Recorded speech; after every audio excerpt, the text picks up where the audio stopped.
अब्दुल सत्तार माझ्यासोबत आहेत. सत्तार साहेब, खरं तर जलजीवन मिशन योजनेची कामं जी आहेत की खूप वेग कमी कामाला. नाही, खरं म्हणजे दुर्दैवाने बोलावं लागतं का यावेळेस जलजीवनच्या माध्यमातून जे कामाची संत गतीने चालू आहे, मंद गतीने चालू आहे, याच्या पाठीमागची पार्श्वभूमी निधी अपुरा आहे.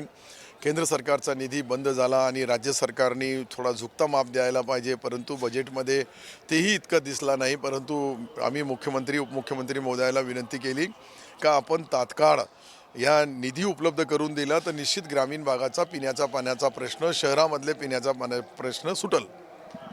ग्राम रोजगार सेवकासंदर्भातला एक प्रश्न आहे. खरं तर शासन निर्णय निघाला आहे, मात्र त्याप्रमाणे मानधन मिळत नाही आहे.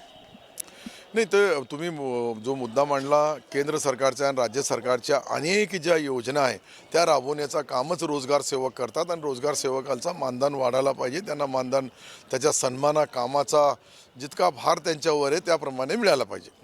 मागच्या अतिवृष्टीमध्ये जमिनी खूप मोठ्या प्रमाणामध्ये शेतकऱ्यांच्या खरडून गेल्यात, मात्र हवी तशी मदत मिळाली नाही असं देखील शेतकऱ्यांकडून बोललं. नाही, बरोबर आहे. तुम्ही जो प्रश्न बोलले हे याच्यामध्ये सत्य आहे की नुकसान फार जास्त झालेलं असतो आणि नुकसान भरपाई कमी मिळते.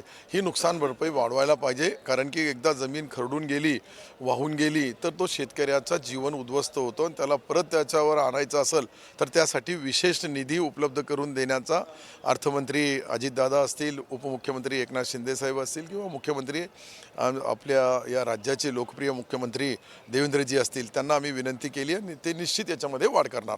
सर, शेवटचा प्रश्न. खरं तर ग्रामीण भागामध्ये ग्रामसभा व्यवस्थित होत नाही. वित्त आयोगाचा निधी जो आहे फक्त कागदोपत्रीच खर्च केलेला दाखवला जातोय.